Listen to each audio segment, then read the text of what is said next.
our customers are everywhere, and especially HubSpot. I would imagine your customers are everywhere. You mentioned a few, Twitter, LinkedIn, TikTok. You can even mention like a pavilion. People are hanging out in Mhm. pavilion learning. So Yep. Slack communities and groups. When we're thinking about social listening and just like defining kind of process for going about social listening, I guess does it vary by channel, and like what sorts of insights are you trying to pull when you're spending time in those places? It definitely depends on the channel. The APIs and the access is going to dictate what you can pull. A lot of tools that you use, um, you're going to get the majority of your content from Twitter. That isn't to say that that's where all those mentions live. That's where all the accessible mentions are. Mm. So there's a dark social element to this. There's a word of mouth that there's going to be word of mouth that you can't necessarily 100% attribute. And so knowing how do we activate those. So if someone's in Pavilion or in Rev Genius and they're talking about you, you don't know unless you're in that space. So that's where advocates are really helpful. They get to be those people in those rooms because they're already a member. They're people who genuinely are a part of that community. And so they're naturally, if they feel taken care of and they genuinely love your product and your team, then when someone does say something about HubSpot, they're more likely to actually speak up and be like, hey, I use that product, I can answer your question, or I can kind of swat away this objection. And then like Reddit is a gold mine of content, and there are some social listening tools that still don't even have Reddit as an option, or Reddit is like a premium add-on. And so I always recommend people do native first, just to kind of see what's out there. um, and kind of see what you can pull, and then you can start determining like, all right, well, let's make a list of all the places that someone could live and be talking about us, and then do native search. What kind of conversations are there? Are the conversations on Reddit different than Twitter, different than LinkedIn, different than Rev Genius?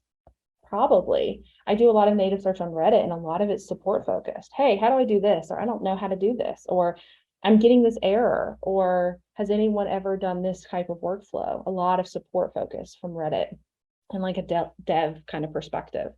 Um, and it really comes from this place of you have to be intellectually curious about your customer. You have to care, because if you don't, you're going to do it once, and then like you're gonna have these like people in, you're gonna view them from what they wanted when you looked for them, not in 5 years when their needs are different, when how they use your product is different, how they talk about you is different, and you're still seeing them, well, 5 years ago when we did our research, like this was how. And it's just, there has to be this just intellectual curiosity that you have to learn more, you want to learn more. And so do native, figure out what tools you want, and understand you're not going to catch it all. These are Pokemon. You will strive to catch them all. You will not catch them all. I love it. So I want to hit on the dark social element real Yeah. quick.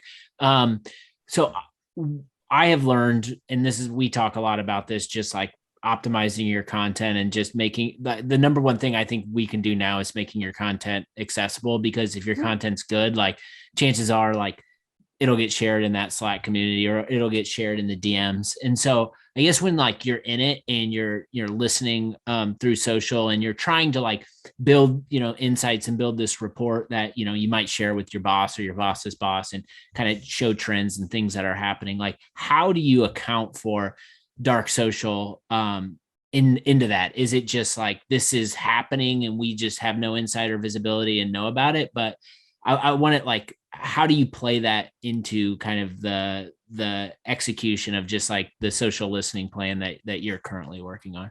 Yeah. When you're making that list of all the different places where people could live, and basically, like, there's no other way to describe it other than like a war map. Like, in those classic movies where they have a map of the world and they put like their soldiers and stuff. Like the modern version of that is you have a list of all the different places where they could live, and like we have people here and I can search there. And so you're able to do a gap analysis of like, here's where we currently have used, this is where we have accessibility, these are the trends that we're seeing, how does it deviate from place to place, and then also here's where we have gaps, what's the plan for that. So it isn't just like, oh, we can't do that. It needs to be like, What are you doing to alleviate that gap in the future? How are we going to make sure that there is accessibility in the future? And what does that look like? And do you need resources or help with that? And so you really have to account for what you have, what you don't have, and how you're going to minimize what you don't have.